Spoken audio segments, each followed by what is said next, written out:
The overlooked human. The quiet observer. Marcus Webb pushed his mop bucket down the sterile corridor of Kepler Station, the wheels squeaking softly against the polished floor. At 62, he had the weathered look of someone who'd seen too much, yet his gray eyes remained sharp beneath bushy eyebrows. The other researchers barely noticed him anymore. Just the janitor, they'd say, the maintenance guy who kept their precious station running. If only they knew. The station hummed around him, a symphony of life support systems, research equipment, and the distant thrum of the fusion reactor. Marcus knew every sound, every vibration, every subtle change in the air circulation. He'd been here for 3 years, long enough to become part of the furniture. Long enough to be invisible. Alien eyes in the void. 12 million kilometers away, the Krillian scout ship Shadowbane drifted silently through the asteroid field. Its bioorganic hull pulsed with a sickly green light as sensor tendrils extended toward the human research station. Target acquired, hissed Scout Prime Thekanael, his 4 eyes focusing on the holographic display. The human outpost appeared as a collection of connected modules, rotating slowly to generate artificial gravity. Minimal defenses detected. Standard research configuration. His assistant, a younger Krillian named Velkash, leaned closer to the scanner. Life signs? 47 humans. Mostly scientists and support staff. Thekanael's mandibles clicked in what passed for amusement among his species. No military presence. No weapon signatures. This will be easier than harvesting kelp worms. The display zoomed in on individual heat signatures moving through the station's corridors. Most clustered in the research labs and living quarters, but one signature moved differently. It wandered the halls in slow, methodical patterns. What's that one doing? Velkash pointed to the lone figure. Thekanael studied the pattern. Maintenance drone, probably. Or perhaps a cleaning unit. Irrelevant. He dismissed the signature with a wave of his gnarled hand. Prepare the transmission to command. We have found our next prize. The routine that hides secrets.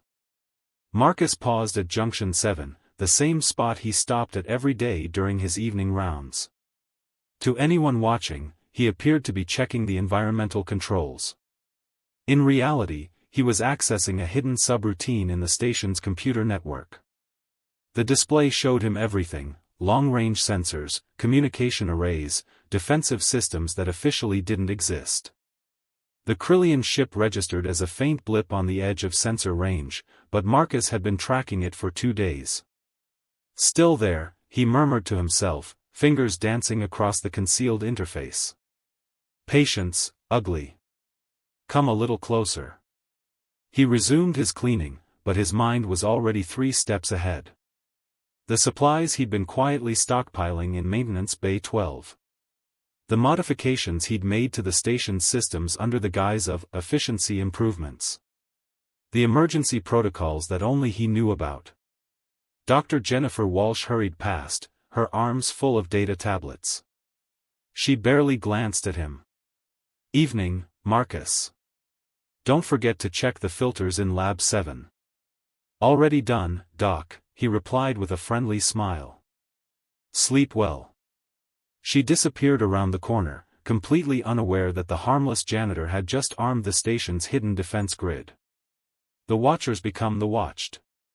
Back on the Shadowbane, Thekanael received confirmation from the Krillian battle fleet. 6 ships, including 2 heavy cruisers, were moving into position. The human station would be surrounded within 48 hours. The harvest will be glorious, Velkash said, his young voice filled with bloodlust. The humans' research into quantum mechanics will serve the Empire well. Thekanael nodded, but something nagged at him. He pulled up the heat signature data again, focusing on the wandering maintenance worker. The pattern was too regular, too methodical. Almost like surveillance, he whispered. Sir? Nothing. A foolish thought. Thekanael shook his head. Humans are barely evolved primates. They lack the intelligence for true deception. On his screen, the lone figure continued its rounds, moving through the station like a ghost.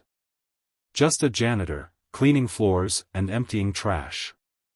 What possible threat could such a creature pose? The calm before. Marcus finished his rounds and returned to his small quarters in the maintenance sector. The room was spartanly furnished, a narrow bed, a small desk, and a single shelf holding a few personal items. But hidden behind a false panel in the wall was something that would have shocked his colleagues. Military commendations. Photos of him in uniform, much younger, standing with elite special forces units. Technical manuals for weapon systems that weren't supposed to exist. And a small, encrypted communication device that connected him to people who officially didn't exist either. He activated the device and spoke softly into it. Custodian to base. Package delivery in approximately 36 hours. Request confirmation on cleanup protocols. The reply came immediately. Protocols confirmed. Discretion advised. Happy hunting. Marcus smiled, the expression transforming his weathered face. Tomorrow, the Krillians would learn that sometimes the most dangerous human was the one they never saw coming. He placed the device back in its hiding place and prepared for bed. Tomorrow would be a very busy day for the station's janitor. The Silent Watcher. The Predator's confidence. Commander Vextar stood on the bridge of the Krillian dreadnought Bone Render, his massive frame casting shadows across the tactical display. At nearly 3 meters tall, he was an imposing figure even among his own species. His bioarmor gleamed with fresh molts, and the neural implants along his spine pulsed with a steady crimson light. Status report, he commanded, his voice carrying the authority of someone who had conquered 17 worlds. All ships in position, Commander, reported his tactical officer, Zethkar. The human station is completely surrounded. No escape routes remain. Vextar studied the holographic representation of Kepler station floating before him. Such a small, pathetic structure. The humans had built it from salvaged materials and hope, not understanding that in the vastness of space, hope was worthless without strength. Defensive capabilities, he asked, though he already knew the answer. Minimal. Basic deflector shields, standard communication array, life support systems. No weapon signatures detected.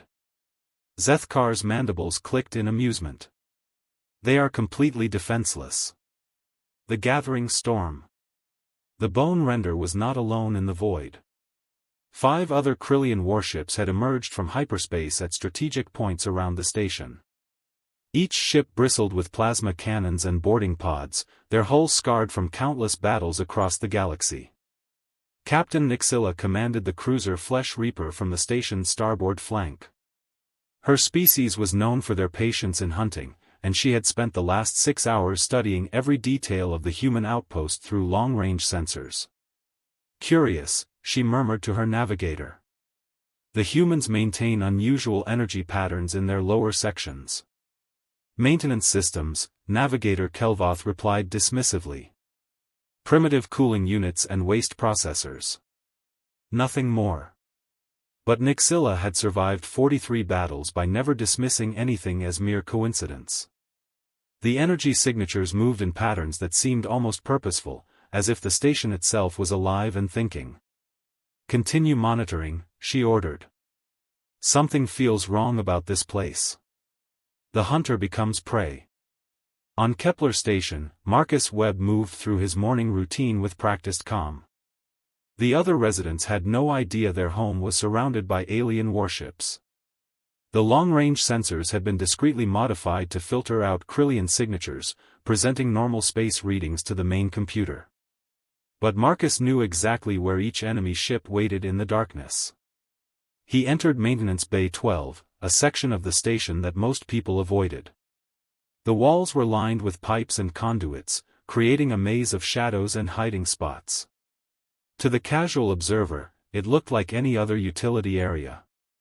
But Marcus had spent 2 years converting this space into something far more dangerous. Hidden behind false panels were military-grade plasma charges, enough to turn the entire section into a weapons depot. The station's power grid had been secretly rerouted to provide massive energy surges to specific locations. Even the waste processing system had been modified to serve as a delivery mechanism for surprise attacks. "Time to wake up, old friend," Marcus whispered to himself, accessing a hidden terminal behind the main power coupling. The screen displayed a three-dimensional map of the station, but this version showed modifications that didn't appear on any official blueprint. Red dots marked weapon emplacements. Blue lines traced emergency bulkheads that could seal off sections instantly. Green zones indicated areas where the artificial gravity could be manipulated to create tactical advantages. The final preparations. Dr. Jennifer Walsh found Marcus in the central corridor, apparently fixing a malfunctioning light panel. She paused, noticing how his weathered hands moved with surprising precision across the control interface. "You're up early today," she observed. Marcus glanced up with his usual friendly smile. "Systems check. Been getting some strange readings from the power grid. Probably just fluctuations from the solar storm last week." "Well, don't work too hard," she said, continuing toward the research labs. "The quantum resonance experiment is scheduled for this afternoon. We'll need full power to the main array. Don't worry, document. Everything will be running perfectly when you need it." As she disappeared around the corner, Marcus's smile faded. He returned to his work, but now his fingers moved with military efficiency. The light panel was actually a concealed weapons control system, and he was programming firing sequences that would activate the moment the aliens made their move. The calm deception. Commander Vextar reviewed the final attack plan with his fleet commanders. The assault would begin in 6 hours, timed to coincide with the human station's sleep cycle. Boarding pods would breach the outer hull while the main ships provided covering fire. "Resistance is expected to be minimal," he announced to the assembled captains. "Human civilians have no combat training. Secure the research data and eliminate any who resist." Captain Nixilla raised a concern. "Commander, I've been monitoring their energy patterns. There are anomalies that suggest dash." "Anomalies?" Vextar's voice carried a dangerous edge. "You see threats in shadows, Captain. These are humans, not warriors. They build their stations from scrap metal and fill them with dreamers who study the stars instead of learning to fight." The other captains clicked their mandibles in agreement. Humans were known throughout the galaxy as soft, weak creatures who relied on diplomacy instead of strength. They had never successfully resisted a Krillian assault. The moment of truth. As the alien fleet moved into final attack positions, Marcus Webb stood in the station's central hub, looking out through the main observation window at the stars. To anyone watching, he appeared to be a simple maintenance worker taking a brief break from his duties. But his reflection in the transparent metal showed something different. His eyes held the hard gleam of a predator, and his stance had shifted subtly from that of a humble janitor to something far more dangerous. Behind him, the station's computer systems hummed with hidden activity. Weapons powered up in concealed locations. Emergency protocols initialized. Trap systems armed themselves throughout the corridors and chambers. The Krillians thought they were hunting helpless prey. In a few hours, they would discover that sometimes the most dangerous predator was the one that looked completely harmless. Marcus checked his watch. 5 hours and 37 minutes until the aliens made their move. He had work to do. When maintenance becomes warfare. The breach begins. Lieutenant Zephyros led the first wave of Krillian boarding pods through the void toward Kepler Station. His bioarmor gleamed with fresh combat stimulants, and his weapon systems hummed with deadly energy. Behind him, 24 elite warriors prepared for what should have been a routine slaughter. "Breach in 30 seconds, he announced through the tactical network. "Remember, we need the research data intact. Kill the humans quickly, but preserve their computers. The boarding pod struck the station's outer hull with a thunderous impact. Molecular acids ate through the metal plating while plasma cutters carved an entry point. Within moments, the Krillian strike team poured into the station's lower maintenance levels.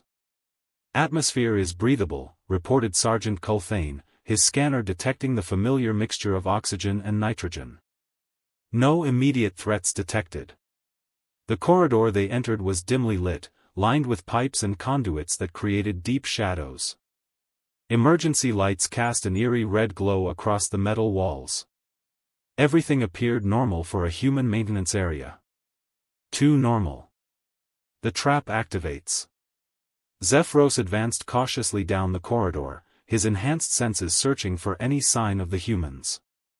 The station's life support systems continued to function, creating a steady background hum that could mask the sound of approaching enemies. "Movement ahead," whispered Private Draknell, pointing to a junction 20 meters forward. Single organic signature. Through the dim lighting, they saw a figure in maintenance coveralls pushing a cart of cleaning supplies. The human appeared to be an elderly male, moving slowly and methodically as he worked. He hadn't noticed their presence. "Perfect," Zephyros muttered. "We'll interrogate him first. Learn the station's layout." The strike team moved forward in perfect formation, their weapons trained on the lone maintenance worker. But as they approached, something felt wrong. The human's movements were too controlled, too precise for someone who should be terrified. Marcus Webb looked up from his cleaning cart and smiled. "Good morning, gentlemen. I've been expecting you. The station's awakens." Before the aliens could react, Marcus pressed a hidden control on his cart. The corridor exploded into chaos as hidden panels slid open, revealing automated plasma turrets that had been concealed in the walls. The weapon systems that Dr. Walsh thought were efficiency improvements revealed their true purpose. "Impossible!" Zephyros roared, diving for cover as energy bolts filled the air. "Humans don't have this technology." But Marcus was already moving, his elderly facade dropping away like a discarded mask. He rolled behind a support beam with the fluid grace of a trained soldier, producing a military-grade pulse rifle from his cleaning cart. "Maintenance Bay 12, lockdown protocol activated," he spoke into his comm device. "Pest control in progress." The corridor sealed itself at both ends as emergency bulkheads slammed shut. The Krillians were trapped in a kill zone that had been designed specifically for them. The plasma turrets fired with mechanical precision, their targeting systems guided by sensors that Marcus had installed over the past 2 years. The hunter revealed. Sergeant Culthane managed to destroy one of the turrets with a plasma grenade, but the explosion revealed another nasty surprise.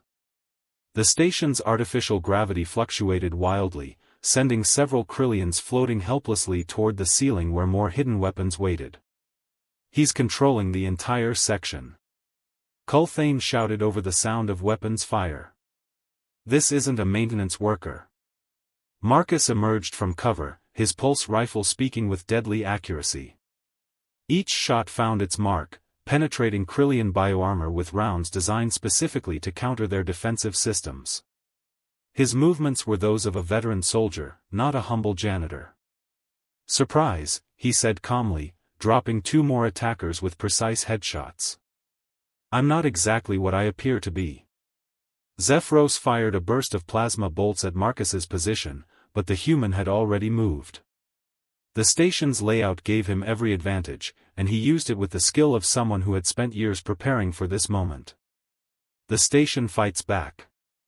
Throughout Kepler Station, other boarding teams were discovering that their easy target had teeth. The research labs that should have been filled with helpless scientists were instead death traps filled with automated defenses. The corridors themselves became weapons as environmental controls turned air circulation into poisonous gas delivery systems. Captain Nixilla watched in horror from her ship as her boarding team's life signs began disappearing one by one. The humans weren't running or hiding. They were fighting back with technology that shouldn't exist and tactics that spoke of military training. "Commander," she called to Vexstar. Something is very wrong here.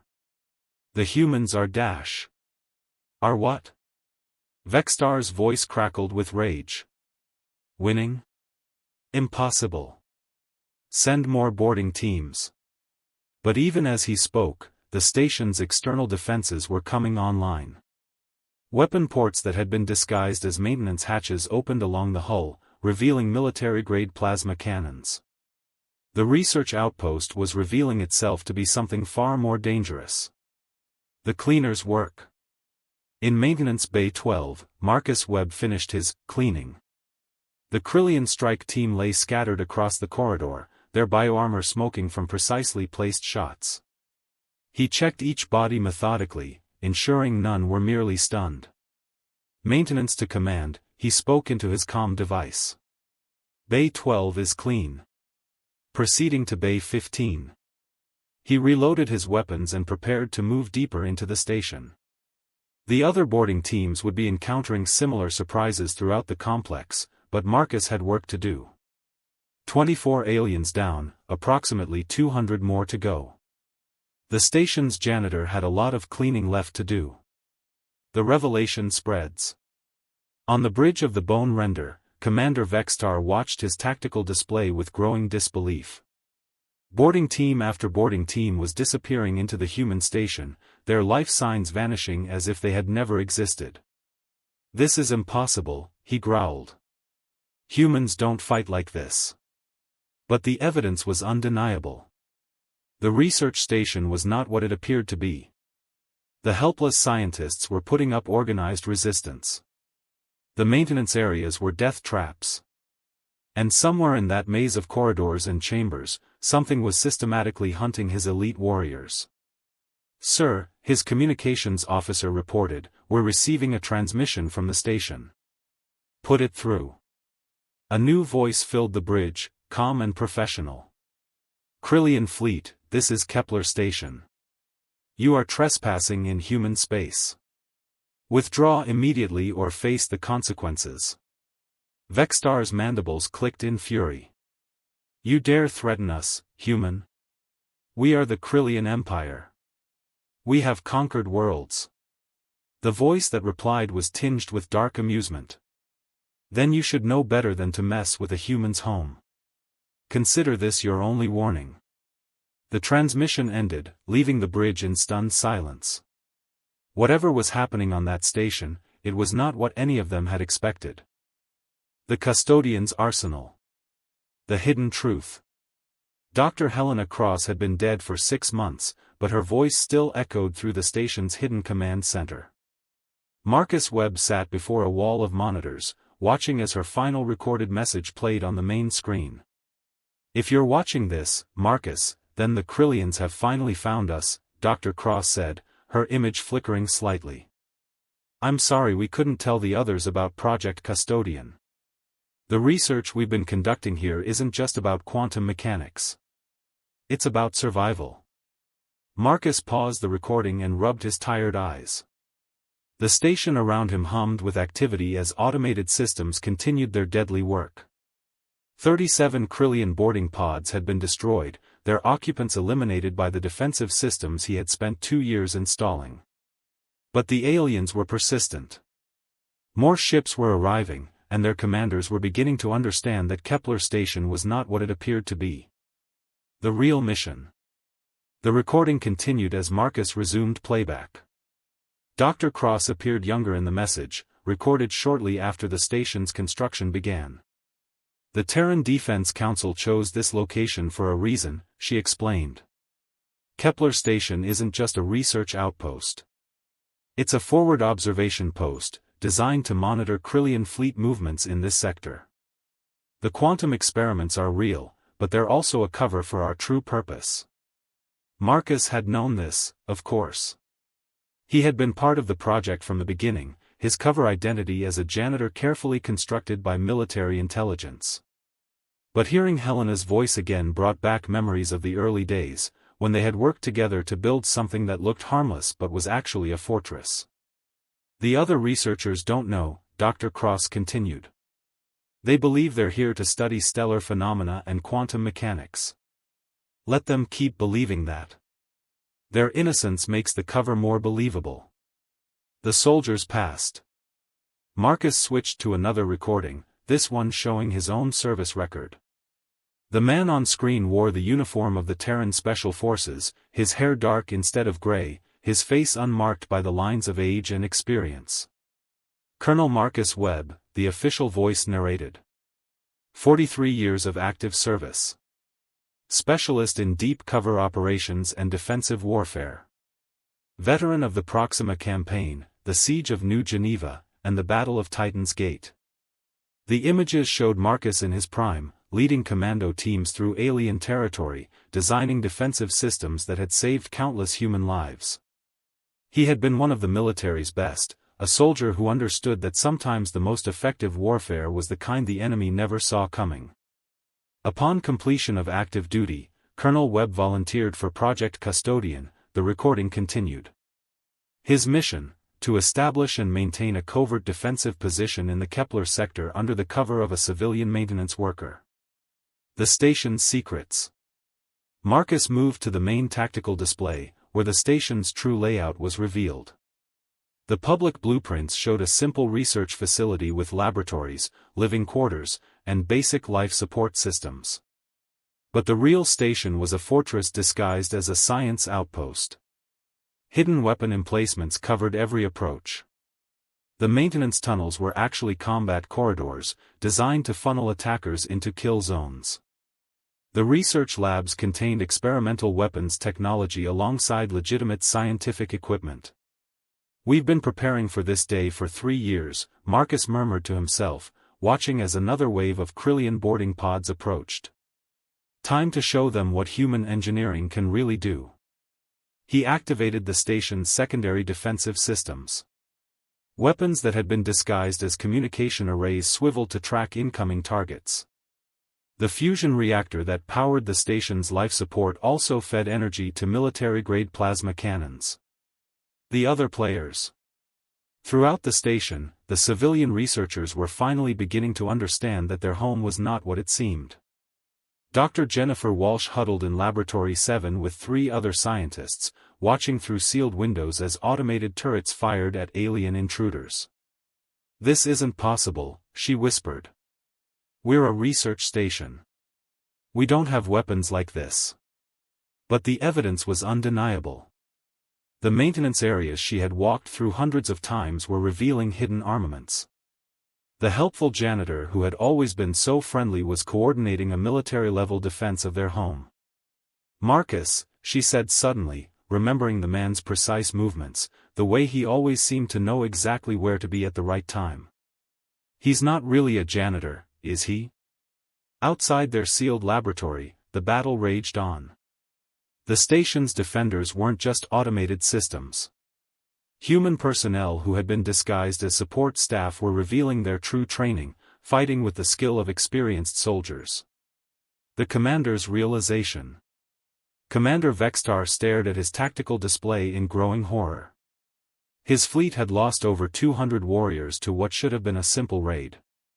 The human station was proving to be a fortress, its defenses far more sophisticated than anything the Krillians had encountered. "Sir," his tactical officer reported, "we're detecting massive energy buildups throughout the station. They're preparing to activate some kind of primary weapon system." Vextar studied the sensor readings.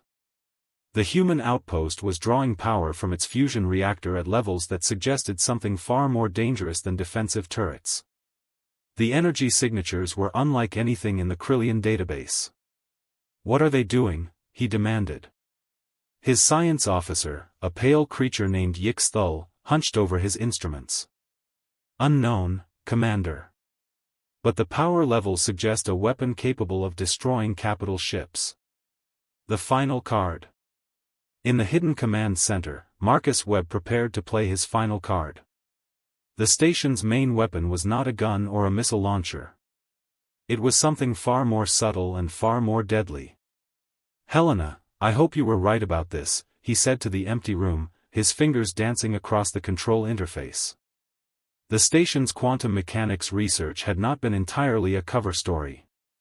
The scientists had been conducting real experiments in quantum manipulation, though they didn't understand the military applications of their work. Marcus had been quietly modifying their equipment, turning their research tools into weapons. Quantum resonance field, activating, he announced to the station's defenders. All personnel to secure positions. This is about to get interesting. The station's quantum field generators, disguised as research equipment, began to charge. The energy buildup was massive, drawing power from the reactor at levels that made the fusion core sing with barely contained energy. The trap springs. Throughout the Krillian fleet, sensor operators began detecting anomalies in the space around Kepler station. The quantum field being generated by the human outpost was creating distortions in spacetime itself, warping the very fabric of reality in ways that made their instruments scream warnings. "Commander," the science officer shouted. "The humans are creating a localized spacetime distortion. It's affecting our navigation systems." But it was too late. The quantum field reached critical strength, and suddenly the space around the station became a maze of twisted physics. Krillian ships found themselves unable to maneuver properly, their engines fighting against distortions that shouldn't exist. Marcus Webb, the humble janitor, smiled grimly as he watched the enemy fleet struggle against forces they couldn't understand. The Custodian's arsenal was finally fully revealed, and the Krillians were learning that sometimes the most dangerous weapon was the one hidden in plain sight. The real battle was just beginning.